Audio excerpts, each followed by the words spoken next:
नमस्कार दोस्तों, मेरे नाम है शेखर और स्वागत है आप सभी का हमारे ट्यूब चैनल शिकारी स्टडी पॉइंट पर। तो दोस्तों आज हम इसमें देखने वाले हैं सामान्य ज्ञान के महत्वपूर्ण प्रश्नों को। तो आप वीडियो को अंत तक जरूर देखिएगा। इसके अलावा अगर आपने और पाठों को नहीं देखा है तो उन्हें भी दोस्तों प्लेलिस्ट में आकर जरूर से देख लीजिएगा। तो पहला प्रश्न है यहाँ पर हमारा, दिल्ली सल्तनत के किस वंश ने सबसे कम समय तक शासन किया? जबरदस्त क्वेश्चन है दोस्तों, एग्जाम में पूछा जा सकता है। लोधी, सैयद वंश, खिलजी वंश या फिर तुगलक वंश। तो इसका सही उत्तर होगा दोस्तों, यहाँ पर पूछा है सबसे कम समय तक, तब इसका सही उत्तर होगा दोस्तों खिलजी वंश। ऑप्शन नंबर सी होगा यहाँ पर इसका सही उत्तर। अगर आए कि इनमें से सबसे ज्यादा समय तक किस वंश ने शासन किया, तब आप दोस्तों उत्तर करेंगे तुगलक। लेकिन यहाँ पर कम पूछा है तो जाओ दोस्तों खिलजी। जबरदस्त क्वेश्चन है दोस्तों, किसी न किसी एग्जाम में यह प्रश्न पहले पूछा जा चुका है। अगला है, निम्न में से कौन सुमेलित नहीं है? मोरेन हिमनद है, बिल्कुल सही है। फ्यूजन वायु सही है। कैनियन नदी ये भी सही है।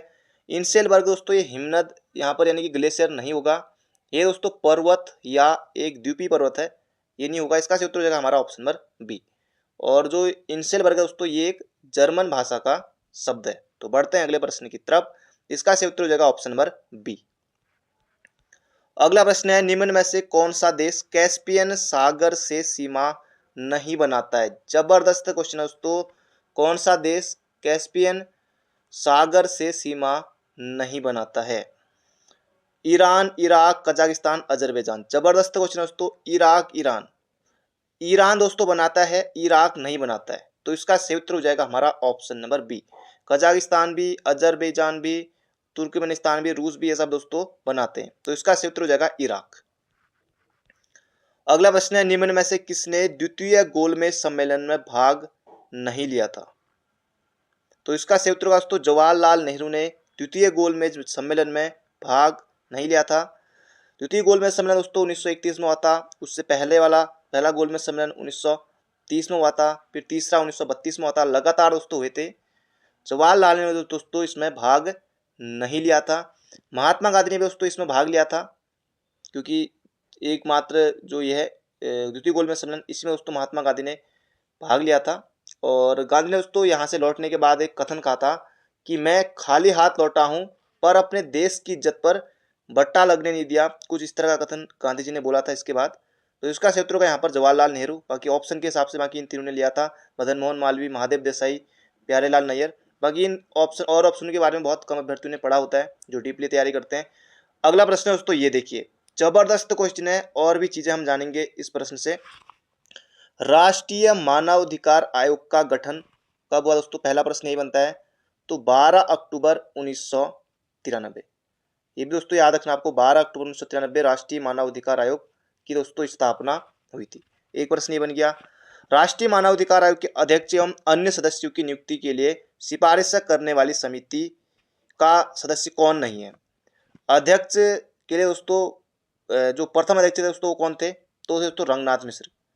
प्रथम अध्यक्ष कौन थे? रंगनाथ मिश्र थे। न्यायमूर्ति रंगनाथ मिश्र।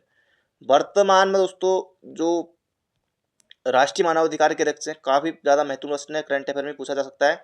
तो न्यायमूर्ति अरुण कुमार मिश्रा हैं, इनका नाम भी याद रखिए। 3 वर्ष या 70 वर्ष तक दोस्तों इनकी, या तो 3 वर्ष का कार्यकाल या फिर 70 वर्ष, जो पहले हो जाए तब तक दोस्तों ये अपने पद पर बने रहते हैं। अब यहाँ पर है कि कौन समिति का सदस्य नहीं होता है, जो अध्यक्ष को यहाँ पर चुनते हैं, नियुक्ति करते हैं। प्रधानमंत्री दोस्तों बिल्कुल है, प्रधानमंत्री होते हैं। लोकसभा का अध्यक्ष होता है। राज्यसभा का उपसभापति राज्यसभा का सभापति दोस्तों ये नहीं होता है। लोकसभा में विपक्षी दोस्तों ये भी होते हैं। राज्यसभा का सभापति दोस्तों कौन? उपराष्ट्रपति। दोस्तों ये नहीं होते। इसका सही उत्तर हो जाएगा ऑप्शन नंबर बी। जबरदस्त क्वेश्चन दोस्तों, बड़े बड़े एग्जामों में ये प्रश्न आता है। अगला, उत्पाद शुल्क क्या है? किस तरह का कर है? अप्रत्यक्ष कर या प्रत्यक्ष कर? दोस्तों ये हो जाएगा हमारा अप्रत्यक्ष कर है। अप्रत्यक्ष कर, प्रत्यक्ष कर नहीं होगा, ये होगा दोस्तों अप्रत्यक्ष कर। जैसे जीएसटी किस प्रकार का कर है, तो वो भी दोस्तों अप्रत्यक्ष कर ही है। अगला प्रश्न है, सुमेलित नहीं है। अब दोस्तों एक तरफ स्थान दिए हुए हैं, एक तरफ इनके जो धर्म दिए दोस्तों, ये बताना आपको कि कौन सुमेलित नहीं है। जबरदस्त क्वेश्चन है। जैन धर्म पावापुरी बिल्कुल सही है दोस्तों, जैन धर्म पावापुरी बिल्कुल सही है। ईसाई धर्म वेटिकन सिटी, ये भी सही है। हिंदू धर्म वाराणसी बिल्कुल सही है। दिलवाड़ा जैन मंदिर, दिलवाड़ा जैन मंदिर हमने पढ़ा है कि दिलवाड़ा जैन मंदिर, तो दिलवाड़ा नहीं होगा दोस्तों। इस्लाम धर्म के लिए और जैसे मक्का मदीना ये कह सकते हैं।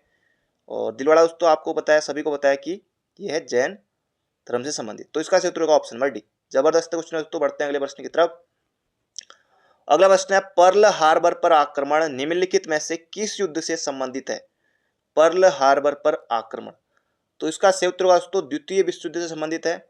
पर्ल हार्बर पर आक्रमण, तो ये आपको दोस्तों बिल्कुल याद रखना है। दूसरे विश्व युद्ध के दौरान 1941 में अमेरिकी नौसैनिक अड्डे पर्ल हार्बर, दोस्तों जो पर्ल हार्बर है ये अमेरिकी नौसैनिक अड्डा है, यहाँ पर दोस्तों जापान ने हमला किया था। तो बढ़ते हैं अगले प्रश्न की तरफ।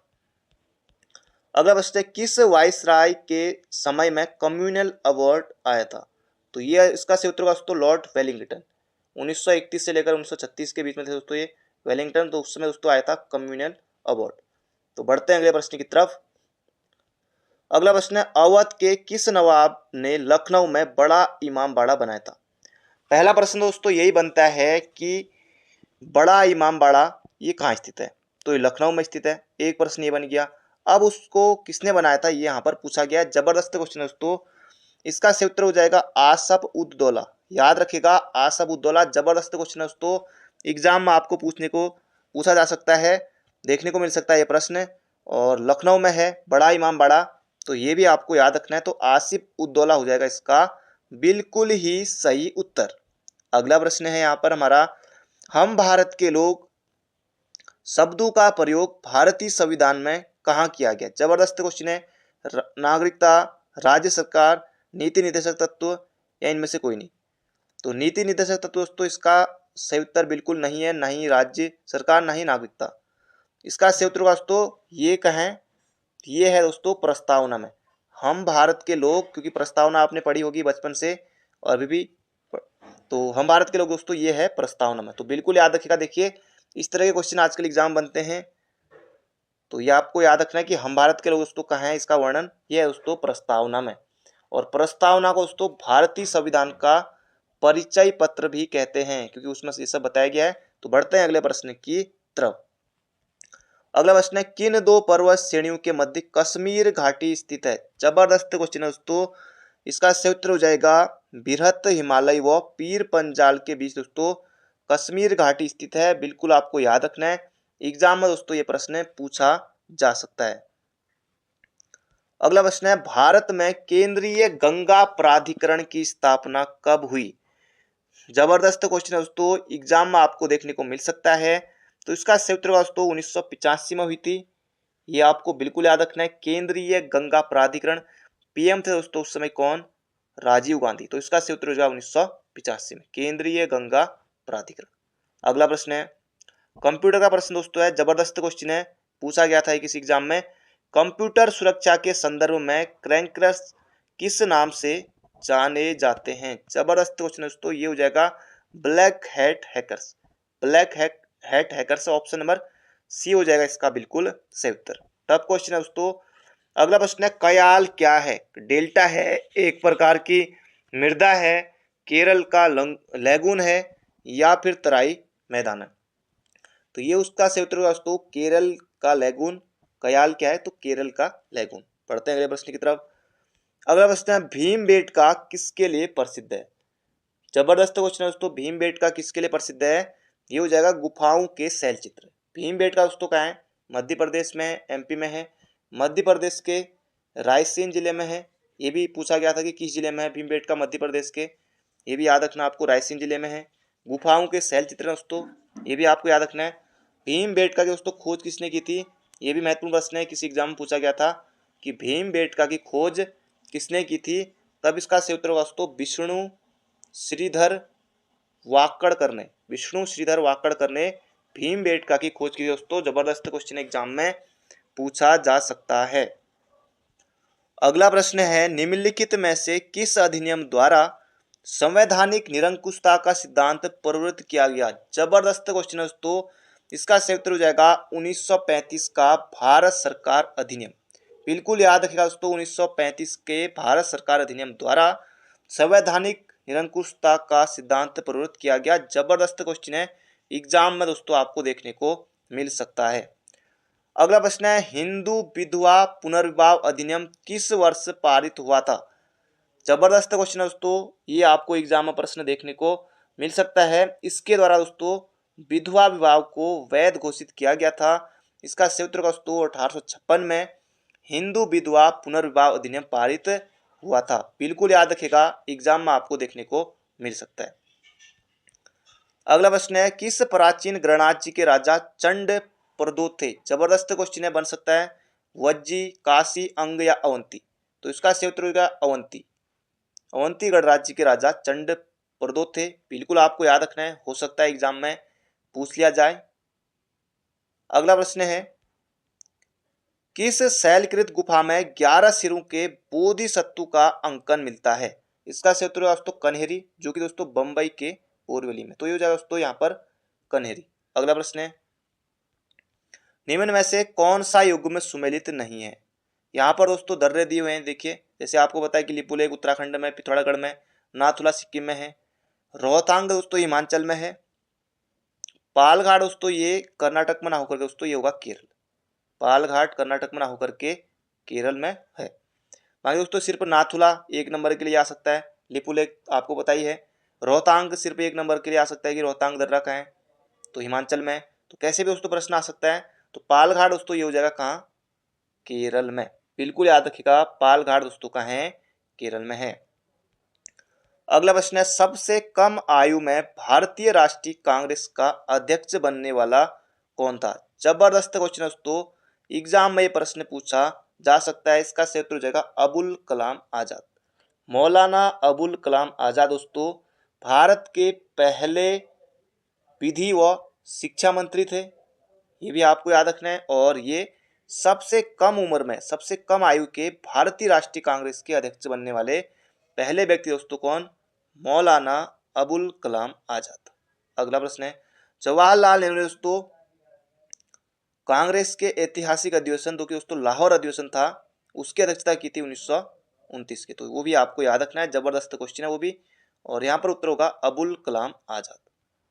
अगला प्रश्न है भारतीय संविधान का कौन सा अनुच्छेद भारत के नियंत्रक और महालेखा परीक्षक के कर्तव्य को निर्धारित करता है। अब यहाँ पर दोस्तों आपको अनुच्छेद 148 नहीं करना है। अनुच्छेद 148 से लेकर दोस्तों 51 तक कैग के बारे में बताया गया है, भारत के नियंत्रक एवं महालेखा परीक्षक के बारे में। तो 148 में दोस्तों बताया गया है कैग के बारे में, लेकिन ये उत्तर यहाँ पर नहीं होगा। यहाँ पर पूछा है कि भारत के नियंत्रक और महालेखा परीक्षक के कर्तव्य, तो कर्तव्य को दोस्तों बताया गया है अनुच्छेद 149 में। तो याद रखिएगा दोस्तों, एग्जाम में बन सकता है, तो बिल्कुल आपको याद रखना होगा।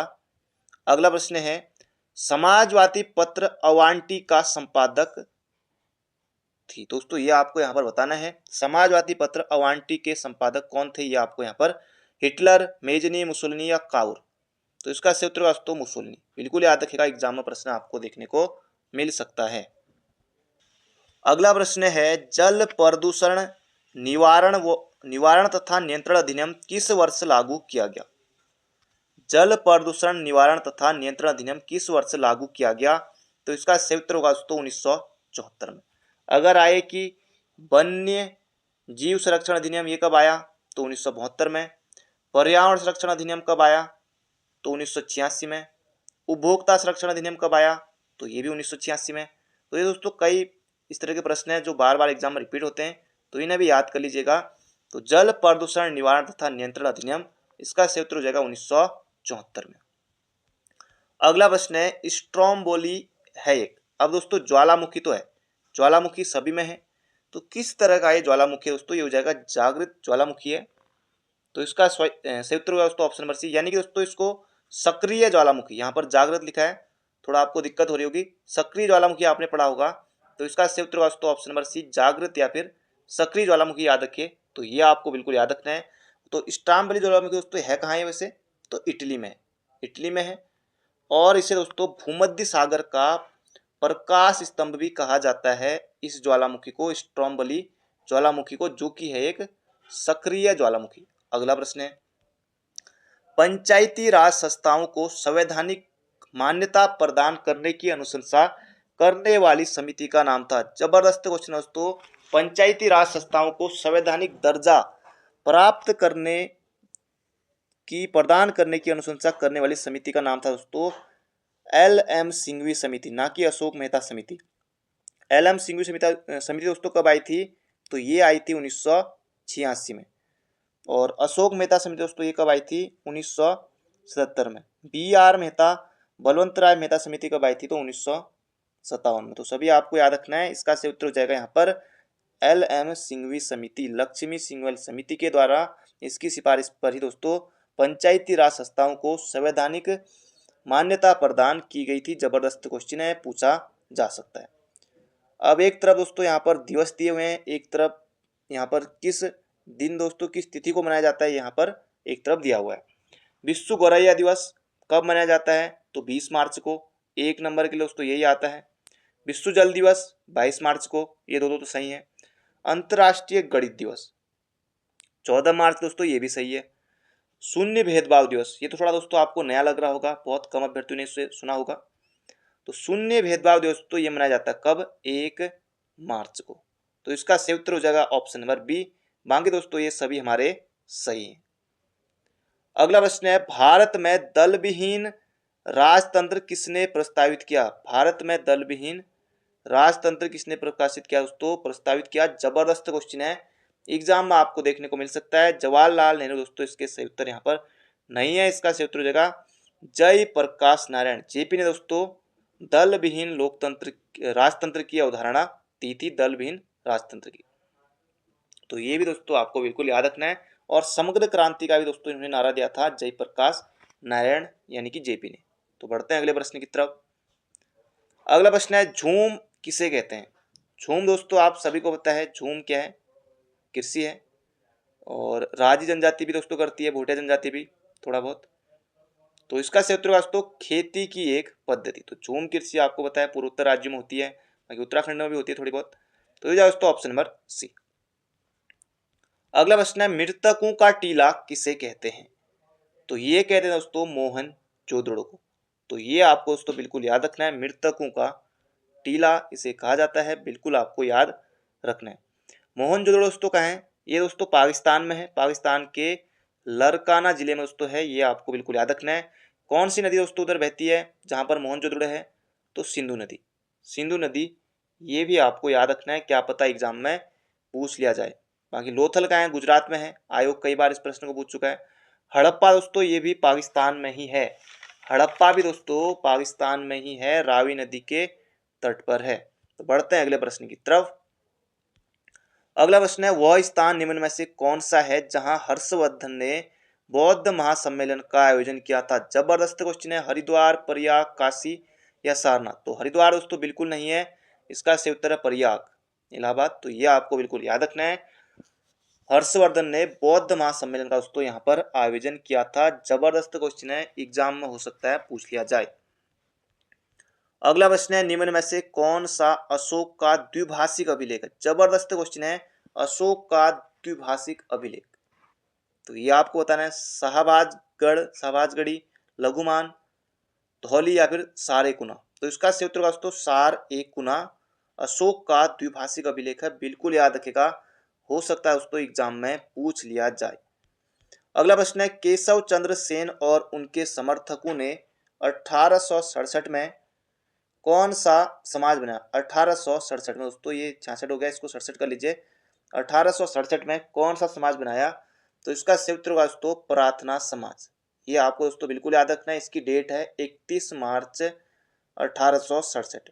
बाकी इसमें दोस्तों संस्थापक में कौन कौन थे प्रार्थना समाज में? तो आत्मारंग पांडुरंग, महादेव गोविंद नाडे, जिन्हें कि महाराष्ट्र का सुकरात कहा जाता है, वो भी थे, और भी थे। तो इसका सही उत्तर होगा यहाँ पर हमारा प्रार्थना समाज, और यहाँ पर होगा 1867। तो बढ़ते हैं दोस्तों अगले प्रश्न की तरफ। अगला प्रश्न है, निम्न में से कौन सा अप्रत्यक्ष कर है? प्रत्यक्ष कर है। अब दोस्तों एक ही होगा अप्रत्यक्ष कर, बाकी 3 क्या होंगे? फिर प्रत्यक्ष कर होंगे, क्योंकि पूछा प्रश्न इस तरह से है कि कौन सा प्रत्यक्ष कर? संपत्ति कर, निगम कर, आयकर या फिर वस्तु एवं सेवा कर यानी कि जीएसटी। तो इसका सही उत्तर होगा दोस्तों वस्तु एवं सेवा कर यानी कि दोस्तों जो जीएसटी है, ये हमारा कैसा कर है? तो अप्रत्यक्ष कर है, तो इसका सही उत्तर हो जाएगा ऑप्शन नंबर ए। अगला प्रश्न है, बाकी सभी प्रत्यक्ष कर है। अगला है एशियाई विकास बैंक का मुख्यालय कहाँ स्थित है। जबरदस्त क्वेश्चन है दोस्तों। एडीबी यानी कि एशियन डेवलपमेंट बैंक का हेडक्वार्टर दोस्तों कहाँ है, दोस्तों मनीला में। ये आपको दोस्तों बिल्कुल याद रखना है। स्थापना हुई दोस्तों इसकी 1966 में। जबरदस्त क्वेश्चन है। स्थापना भी आ सकता है, मुख्यालय कहाँ है ये भी आ सकता है, वहाँ की डेट याद रखना अगर आप चाहें तो 19 दिसंबर 1966 को दोस्तों इसकी स्थापना हुई थी। अगला प्रश्न है, जबरदस्त क्वेश्चन है दोस्तों अगला भी। संप्राय मैदान संबंधित है हिमनद से, ग्लेशियर से, वायु से, नदी से, या इनमें से कोई नहीं। जबरदस्त क्वेश्चन है दोस्तों भूगोल का। इसका सही उत्तर हो जाएगा यहाँ पर नदी से। तो संप्राय मैदान का संबंध दोस्तों किससे है, नदी से। तो ये भी आपको याद रखना है। अगला प्रश्न है, भारत में नियमित एवं वैज्ञानिक ढंग से जनगणना किस वर्ष हुई। तो इसका सही उत्तर दोस्तों 1881 से लॉर्ड रिपन के समय से दोस्तों नियमित एवं वैज्ञानिक ढंग से जनगणना प्रारंभ हुई थी। ये भी आपको याद रखना है। और तब से लेकर दोस्तों हर 10 वर्ष पर फिर जनगणना उसे होती है 10 वर्ष में। और पहली बार जनगणना दोस्तों 1872 में हुई थी लॉर्ड मेयो के समय से। मेयो के समय से दोस्तों 1872 में पहली बार हुई थी, 1872 में मेयो के समय। और यहाँ पर पूछा नियमित एवं वैज्ञानिक ढंग से, तो ये हो जाएगा 1881 में रिपन के समय से, लॉर्ड रिपन के समय से। और रिपन को ही दोस्तों भारत में स्थानीय स्वशासन का जनक भी कहा जाता है। ये भी आपको याद रखना है।